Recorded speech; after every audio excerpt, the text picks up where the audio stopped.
AS bersama pengikutnya yang beriman selamat dari hujan lebat dan banjir besar. Allah SWT mengutus Nuh AS untuk menyerukan ajaran ilahi kepada Bani Rasib yang saat itu tersesat menjadi penyembah berhala dan patung. Mereka terjerumus melakukan kemaksiatan dan kemungkaran.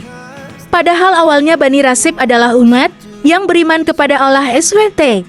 Ada 5 laki-laki soleh dan beriman yang menjadi panutan mereka, yakni Wa'id, Suwail, Yagun, Yaud, dan Nasr. Namun saat kelima lelaki soleh itu meninggal dunia, umat Bani Rasib menjadi musyrik. Mereka menyembah berhala dan menyekutukan Allah SWT. Saat itu kesaliman dan kemungkaran begitu merajalela. Nuh AS diutus untuk mengembalikan umat Bani Rasib agar kembali kepada ajaran ilahi, menyembah hanya kepada Allah SWT. Dengan kesabaran, Nuh mulai berdakwah, mengajak menyembah hanya kepada Allah SWT, menyerukan agar melakukan amal kebaikan dan meninggalkan kemaksiatan serta kemungkaran. Banyak dari kalangan Bani Rasib yang justru ingkar dan tidak mengakui Nuh sebagai utusan Allah SWT. Seruan Nuh AS agar umat kembali beriman kepada Allah SWT dibalas dengan cemoohan serta caci dan makian. Bahkan mereka mengejek dan menghina Nuh AS sebagai seorang pendusta. Nuh AS tetap sabar dan teguh pendirian, meski dakwahnya banyak mendapat penolakan padahal sudah berlangsung lama. Rasul yang mendapat gelar Ulul Azmi itu senantiasa bertawakal kepada Allah SWT.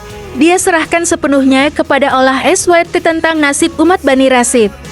Saat itulah Allah SWT memerintahkan kepada Nuh AS agar membuat sebuah bahtera atau kapal besar. Bahtera itu nantinya akan digunakan untuk mengangkut, menyelamatkan umat Nuh dan hewan-hewan ternak. Mendapat perintah dari Allah SWT tersebut, Nuh AS kemudian mengajak pengikutnya bersama-sama membuat bahtera dengan bahan kayu. Butuh waktu beberapa tahun untuk menyelesaikan bahtera itu. Bani Rasib mengejek dan mencemooh, melemparkan kotoran, menfitnah Nuh AS serta pengikutnya yang membuat bahtera padahal sedang krisis moneter musim kemarau.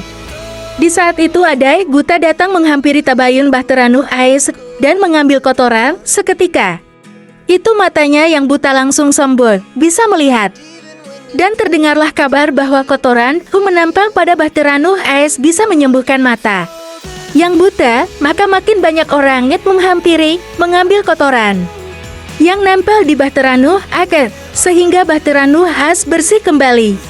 Namun Nuh AS dan pengikutnya tetap meneruskan pekerjaan mereka. Al-Quran Surat Yunus ayat 73. Lalu mereka mendustakan Nuh.